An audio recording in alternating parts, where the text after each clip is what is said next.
ఈనాడు award గ్రహీత justice Sudarshan Reddy గారి గురించి రెండు విషయాలు ప్రస్తావించాల్సిన అవసరం ఉన్నది. మొన్న ఉపరాష్ట్రపతి ఎన్నికల సందర్భంగా కాంగ్రెస్ పార్టీ అధ్యక్షులు మల్లికార్జున్ ఖర్గే గారు, రాహుల్ గాంధీ గారు నాకు ఉదయమే ఫోన్ చేసింది, మాట్లాడేది ఉంది అని. ఏదైనా పార్టీ వ్యవహారాలు అనుకున్నాం. ఉపరాష్ట్రపతి ఎన్నికలు వచ్చినాయి. ఈ ఎన్నికల్లో నరేంద్ర మోడీని, అమిత్ షాను భయపెట్టాలి, నరేంద్ర మోడీ అమిత్ షాకు ఖచ్చితమైన గుణపాఠం చెప్పాలి అని వారు ప్రస్తావించారు.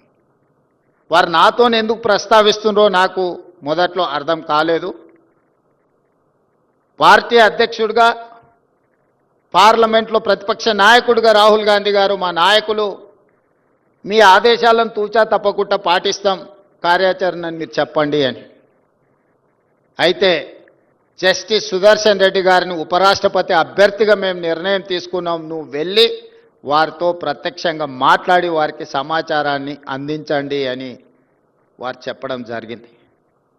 వారేం ప్రజాదరణ ఉన్న పబ్లిక్ లీడర్ ఏం కాదు కదా, లేదా వేదికల మీద మాలాక కొంచెం పరుషమైన పదజాలంతో ఉపన్యాసాలు ఇచ్చే నాయకుడు కూడా కాదు కదా. వారు ఏ రకంగా మోడీని, అమిత్ షా గారిని భయపెట్టగలరు అని చెప్పి నేను రాహుల్ గాంధీ గారిని అడిగిన. వారి నిబద్ధత నరేంద్ర మోడీని, అమిత్ షాను భయపెడుతుంది. వారి నిబద్ధతను చూసి వారు హైకోర్టు జడ్జిగా, హైకోర్టు చీఫ్ జస్టిస్గా, సుప్రీంకోర్టు జడ్జిగా, లోకాయుక్త చైర్పర్సన్గా వివిధ హోదాలలో ఆనాడు రావి నారాయణ రెడ్డి గారు ప్రజాక్షేత్రంలో ప్రజల కోసం కొట్లాడితే న్యాయ కోవిదుడుగా వారి హోదాల ద్వారా ప్రజలకు ప్రజాస్వామ్యాన్ని కాపాడడానికి సల్వాజుడం లాంటి తీర్పులను ప్రజా పరిరక్షణలో, ప్రజాస్వామ్య పరిరక్షణలో వారికి విలక్షణమైన పాత్ర ఉంది.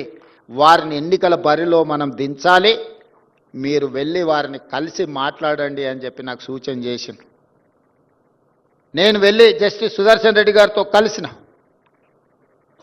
ఇప్పుడు ఈ సందర్భంలో నాకు ఎన్నికల్లో పోటీ అవసరమా అని వారు ఒక ప్రశ్న లేవనెత్తింది.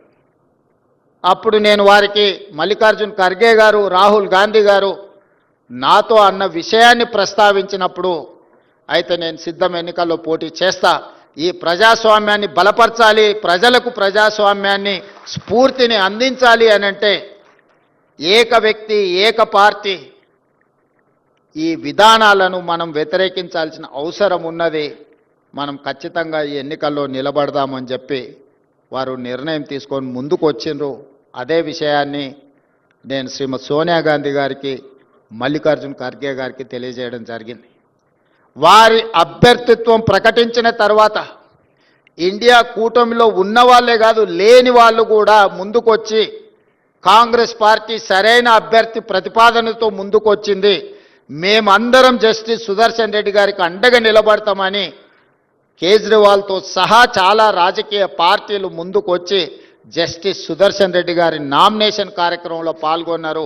నామినేషన్ కార్యక్రమంలో సోనియా గాంధీ గారు, రాహుల్ గాంధీ గారు, ప్రియాంక గాంధీ గారు మొత్తం కుటుంబం అంతా వారి పక్కన నిలబడి వారి నామినేషన్ పత్రాలు దాఖలు చేయించిండ్రు అని అంటే వారికి ఉన్న నిబద్ధత, నరేంద్ర మోడీ గారికి ఉన్న భయాన్ని ఆ నామినేషన్ కార్యక్రమాన్ని ఒకసారి పరిశీలిస్తే ఎవరికైనా అర్థమవుతుంది.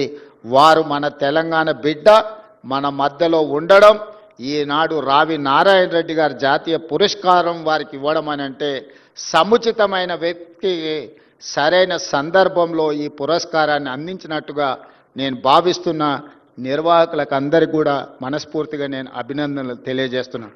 సరైన సమయంలో సరైన నిర్ణయం మీరు తీసుకున్నందుకు మనస్ఫూర్తిగా అభినందిస్తున్నాను.